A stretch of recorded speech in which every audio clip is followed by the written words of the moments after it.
Well, the U.S. is now just 1 week away from potentially running out of money to pay its bills. There's still no deal to raise the debt ceiling, but both sides say negotiations yesterday were, quote, productive. Moments ago, CBS News congressional correspondent Nikole Killion talked with House Speaker Kevin McCarthy, who's at the center of the negotiations. Henry and Congressman Graves say there's no plans to go to the White House. I mean, are there actual meetings taking place today? Look, I know we've already talked to the White House today. We'll continue to work. They're working on numbers. We're working on numbers, and we'll work together. And when do you expect those talks to resume?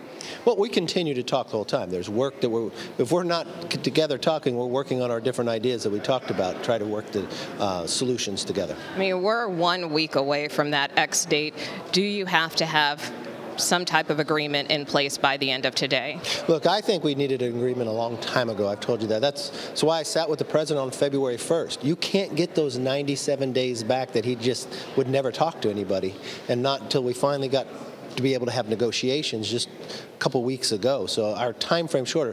Luckily, the Republicans, long before Secretary Yellen ever said the deadline was as early as June 1st, we have already passed a bill in April that's sitting over in the Senate that raises the debt ceiling. So nobody should be worried about that perspective. We just want to make sure we get an agreement that's correct. I mean, do you think that you can have a vote here in the House by Tuesday? I mean, and if that is the goal, doesn't that mean you have to have a deal in place by today, tomorrow at the latest? Look, I wish we would have already had. I could have worked out a deal in one day, but all that time never negotiating. And it's very simple. I'm trying to be very... I mean, is that your goal, to have a vote by Tuesday if you can? Look, I'm trying to be very reasonable about this.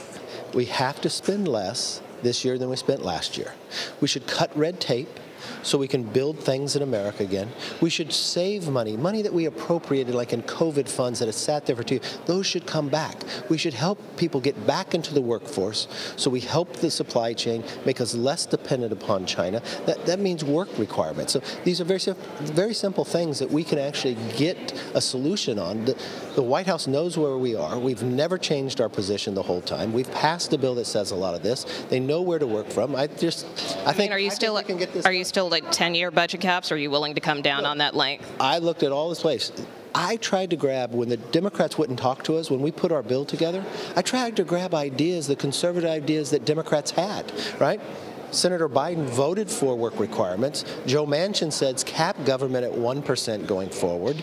The difficult part is the Democrats today are not the same Democrats. They're very extreme. They're much more on a socialist wing. We see them up their anger right now against the president when he's trying to curb spending at the same time negotiating with me. That's not productive, but it's really challenging. I mean, did you ever expect the White House to accept your bill as is? Well, I would have thought the Senate, because the Democrats control the Senate, would have passed the bill. Unfortunately, they never passed the bill, and that made it much more difficult.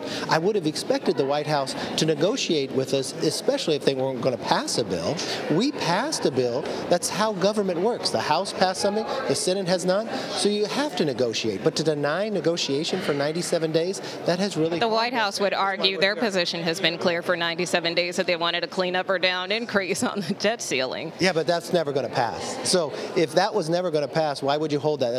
People don't do that. I mean, this is a time, and we've never been in a place like this where you had the highest debt in history, spending the most money in history, but having the most money come in. So it's a perfect time to really straighten out America, make us stronger again, and I look forward. Thank you. Thank you, Speaker.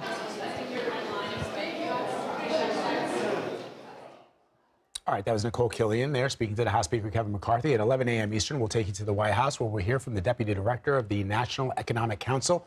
He'll weigh in on the debt ceiling talks from the White House's perspective. Stay with us. You're streaming CBS News.